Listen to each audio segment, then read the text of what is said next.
Xəttinin tərtər istiqamətində yaşayış məntəqələrində hədəf alması dinc əhaliyə ciddi ziyan vurub. Evlər dağılıb, əkin sahələri yararsız hala düşüb.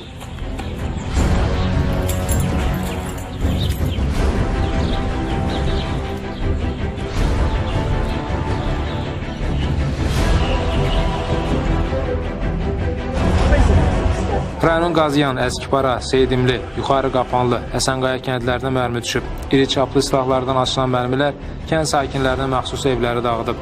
Bəli, indi gördüyünüz kimi burada o PK pulemyotlardan atırlar. Əsasən bunlar gecə saat 1-də başlayırlar atmağa.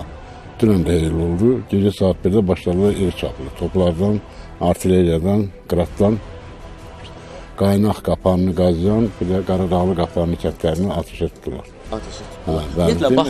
Saat 1-də başlayıb, 5 tamamda bunlar qutardı, ateş dayandılar. 5-ə qədər.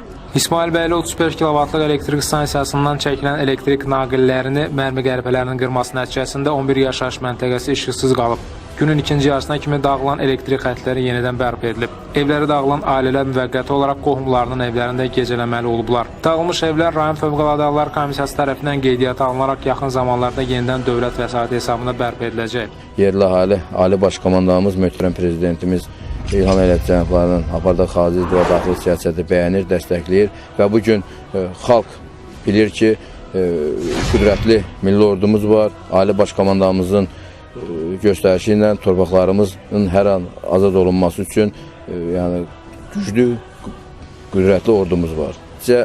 Şırxaq istiqaməti, Səhlabad, Qaziyan, Qapanlı, Qaradağlı, Qapanlı istiqamətlərində atılmış mərmilərdən yüzlərlə mərmi əhalinin taxıl sahələrinə, pamıq sahələrinə düşmüş. Onlardan partlayanı, partlamayanlar da var ki, bu da bizim tərəfimizdən ərazilərin minalardan təmizlənmə agentliyinə məlumat verilir.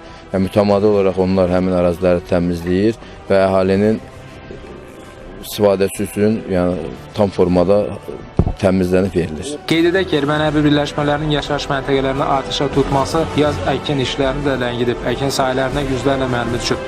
Mərmilərin bəziləri açılaraq